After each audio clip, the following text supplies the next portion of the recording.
Alright maniacs, 2 videos in the space of a week. No, it's not Christmas. I am the Metal Messiah and this is the Metal Messiah TV.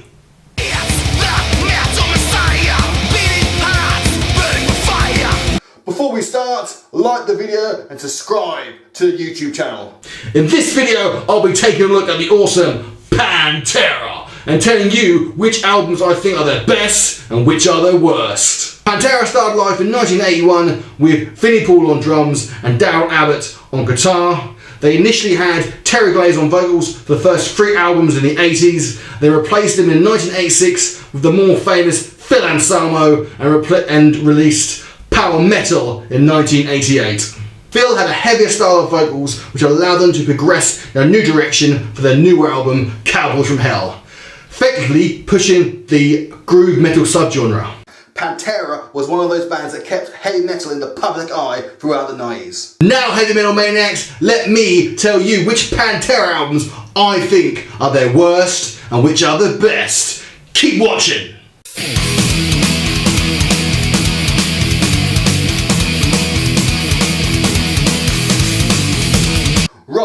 Before we talk about the classic albums that we all know and love, we need to talk about the 3 albums they released with Terry Glaze in the 80s. I'm talking about Metal Magic, Projects in the Jungle and I Am the Night.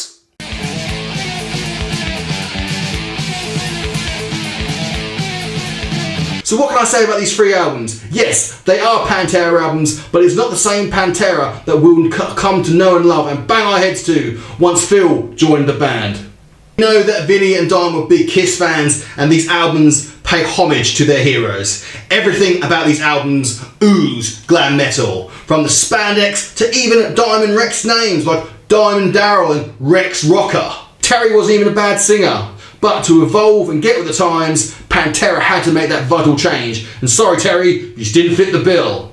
There at the bottom of our list, let's see what comes up next.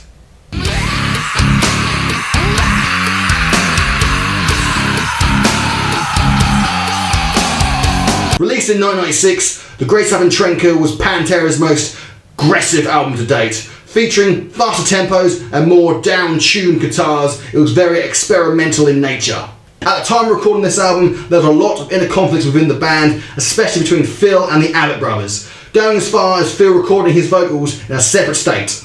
All the personal issues, Trendkill feels like a more unfocused album. Phil wanting a more traditional music style and Vinnie and Dime wanting to push the envelope and be more experimental. This album does feel like it's trying to be too extreme, with Phil's vocals losing what made them great in the first place, his range, opting for a more shouting, screaming style.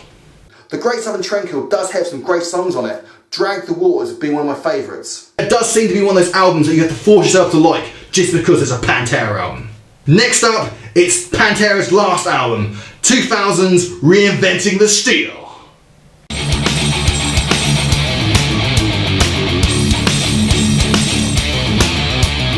This album was Pantera's last album before they finally broke up in 2003 after a lot of personal issues, and it felt like Phil wanted to concentrate on other projects. To me, this album feels like a return to form for Pantera after going a different direction on The Great Southern Trendkill. Phil's vocals also seem less harsh on this album, sounding more like classic Pantera. The songs on this album have that more traditional groove metal feel that we all know and love from the first 3 90s Pantera albums. There's also an old school metal feel to the songs Yes I Don't Mean Shit, Revolution's My Name and Goddamn Electric. The main issue with Reinventing the Steel is that the second half drags on a bit. But because this is Pantera's last album, you couldn't ask for a better album to finish your career on. Time for the next album, motherfuckers!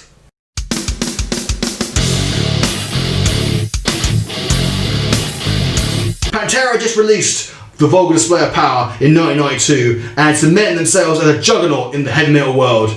And they took the energy and aggression off that album and ramped it up to the next level. Far Beyond Driven was where Pantera had their first big mainstream success, but it was also where they started to dive more into their darker songwriting. Phil's growing dependency on painkillers would then go on to shape the next record, which was The Great Southern Trendkill. The main reason I put Far Beyond Driven 4th on this list is simple. I just prefer songs on the other albums.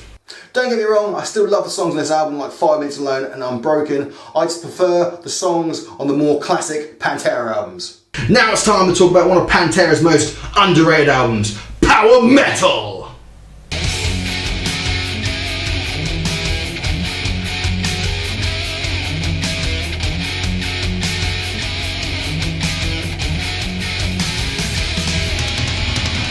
Power Metal was the first album to feature Phil Anselmo on vocals after the departure of former vocalist Terry Glaze. It was leading towards a more hard, heavy rock style of music other than Pantera's previous glam metal outings.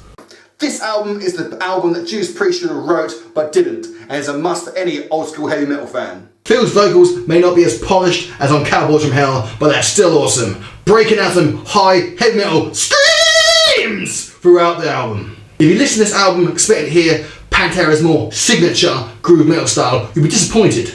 But this album still features great riffs, face-melting solos, and catchy songs that'll even get the hardest metal fan singing along. This album does get forgotten about in favour of Pantera's more classic albums.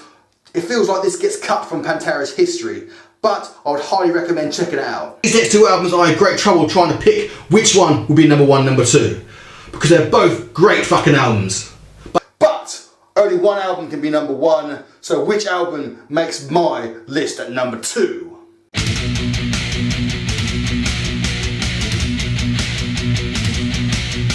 That's right, it's Vulgar Display of Power. This is the album that made the metal world take notice and catapulted Pantera to the next level. Really down-tuned guitars and a hardcore singing style, songs such as Walk, Mouth of War and Fucking Hostile really punch you in the face. Even lower tempo songs such as This Love and Hollow have a really great kick-ass sound to them. Pantera had really found their sound in this album. Cowboys from Hell didn't really have the edge that they needed. With grunge being so popular in the early 1990s, Vulgar Display of Power showed that metal could still be a force to be reckoned with. It also put Pantera on the same level as its peers. This album gave the fans something different to listen to. It was more heavier than the more traditional classic heavy metal bands at the time, but it also had that more groove feel than what the thrash bands were doing. If there's one album that every heavy metal fan needs, it's Vulgar Display of Power. And that means, at number one, it's 1990s Cowboys from Hell.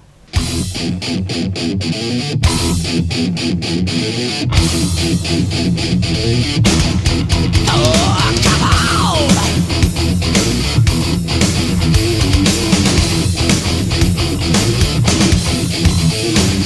Cowboys from Hell, there's a shift in musical styles from their more 80s hard rock feel of power metal to what Cowboys from Hell became. Pantera took that hard rockin' style and turned it up to 11 and then some.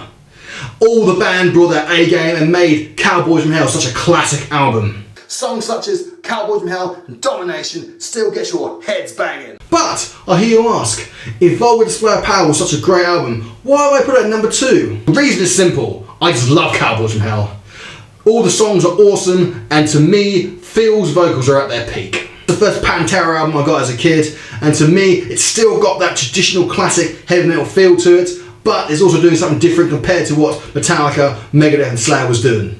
Yes, the production isn't as good as it is on Vulgar Display of Power, but when all the songs are as awesome as they are on this album, this can be forgiven. Talking about classic heavy metal albums, Cowboys from Hell is one of those albums that cannot be forgotten. So Maniacs, that's my list of the worst to best of Pantera studio albums. Do you agree or do you disagree? Let me know in the comments below. Until next time Maniacs, stay heavy, stay metal, wreck those necks and bang those heads. I've been the Metal Messiah and this is the Metal Messiah TV. Keep heavy metal alive!